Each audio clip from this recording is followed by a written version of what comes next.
Assalamualaikum warahmatullahi wabarakatuh. Alhamdulillah kita bertemu pada pelajaran selanjutnya, yang mana sebelumnya kita telah membahas daripada rukun-rukun atau syarat-syarat jamaah. Yang pertama adalah tentang jama' ta'dim ya. Ketika kita membahas tentang syarat-syarat jama' ta'dim, yang pertama adalah mendahulukan sholat yang pertama. Yang kedua niat jama' ta'dim itu adanya ketika sholat pertama dan akhirnya ketika salam. Yang ketiga adalah tersisanya waktu pada jam pertama atau sholat pertamanya.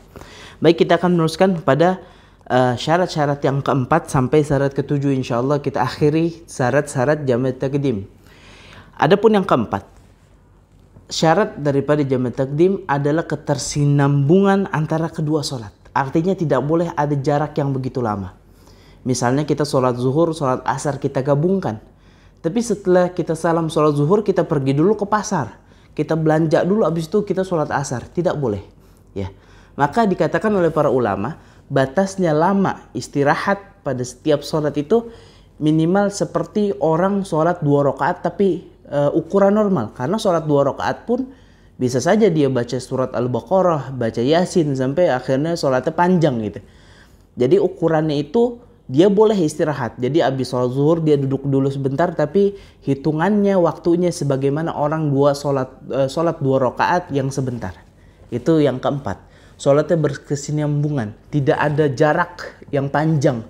Tidak boleh habis sholat zuhur kita ke pasar dulu baru habis itu sholat asar. Ya, menjamaknya tidak bisa seperti itu. Yang kelima, syarat yang kelima adalah mengira bahwa sholat yang pertama itu sudah sah. Ya. Ketika kita sholat jama' ta'dim, maka ketika sholat jama' ta'dim itu kita tidak boleh sholat kedua. Kita misalnya sholat zuhur sama asar, tidak boleh kita sholat asar. Kalau misalnya kita mengira sholat zuhur kita tidak sah.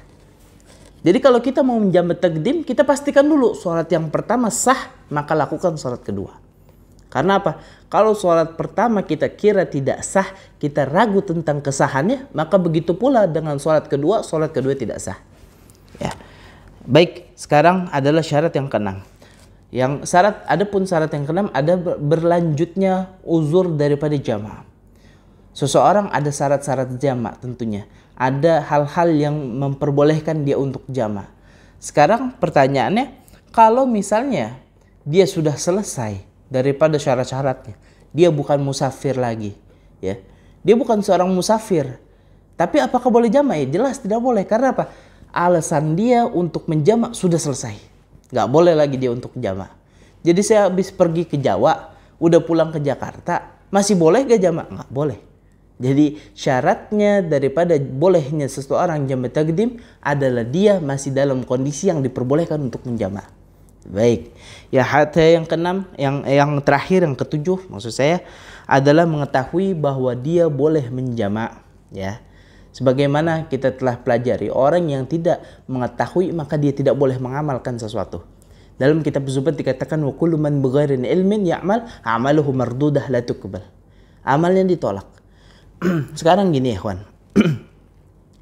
Kita mau menyuruh seseorang itu untuk sholat jamaah, maka harus kita kasih tahu dulu dia bahwasanya kamu secara syariat dibolehkan untuk menjamak sholat.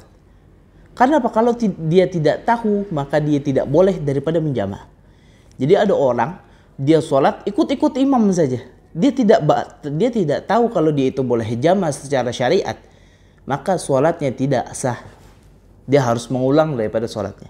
Oleh karena itu syarat yang ketujuh seorang boleh menjamak daripada sholatnya jama' ta'dim adalah dia mengetahui secara syariat kalau memang dia boleh menjamaah. Ya, semoga bermanfaat bagi kita semua. Uridu lil islah mastata'tu wallahu muwaffiq, wabillahi taufik.